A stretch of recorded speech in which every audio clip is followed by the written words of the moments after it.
कहिले आउनुहुन्छ र?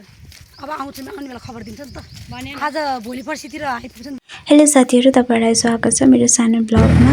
आज चाहिँ हामी मेरो मामाको छोरीको चाहिँ अस्ति मात्र भागेर चाहिँ विवाह भएको थियो अनि त्यो कारणले गर्दाखेरि हामी उसलाई खोज्नुको लागि चाहिँ हर्रेमा चाहिँ बिहे भएको छ भन्ने चाहिँ हामी सुनेका छौँ, तर कहाँ कता भन्ने चाहिँ हामीलाई थाहा छैन क्लियरली।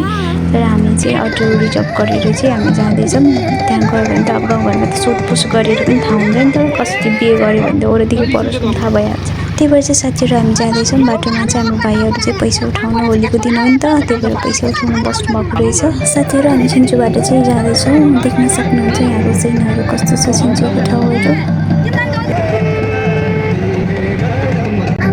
साथीहरू हामी चाहिँ बहिनीको घरमा आइसकेका छौँ। अब चाहिँ यहाँ के कुरा हुन्छ मलाई केही पनि थाहा छैन, अरूहरूले गर्दै हुनुहुन्छ, म चाहिँ भिडियो बनाएको छु, तपाईँहरू देख्न सक्नुहुन्छ।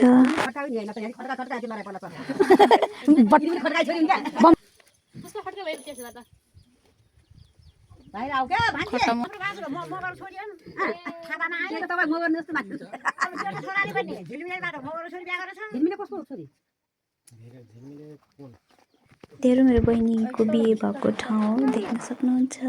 अब बहिनीको बिहे भएको अनि माइतीहरू जाँदा त अलि रिसाएको जस्तो गर्छ नि त, त्यही भएर चाहिँ खानसान नखाने भन्ने सोच थियो, तर अरू हाम्रो ग्रुपले चाहिँ खाने भन्नुभयो।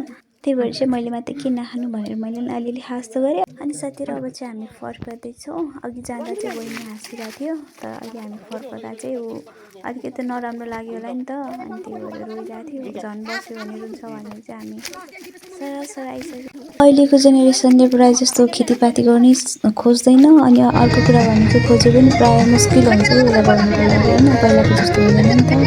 तर अब छोरीको जिन्दगी होइन, अब देखेको हुँदैन लेखेको हुन्छ भन्छन्, अब उसको लेखेरै होला। अब अरू त ठिकै हो, तर अलिकति खेतीपाती टन्न गर्नुपर्ने त्यो ठाउँ पनि अलिक गाह्रो रहेछ, तर ठिकै छ आइहाल्यो। राम्रोसँग गरेर खाओस्। वैवाहिक जीवनको धेरै धेरै शुभकामना बहिनी ज्वाइँलाई। अब चाहिँ हामी फर्किसकेका छौँ साथीहरू। अन्तिमसम्म भिडियो हेरेर साथ दिनुभएकोमा सम्पूर्णलाई धन्यवाद। नयाँ हुनुहुन्छ भने मलाई सब्सक्राइब गर्न नबिर्सनु होला। बाइ बाइ साथीहरू।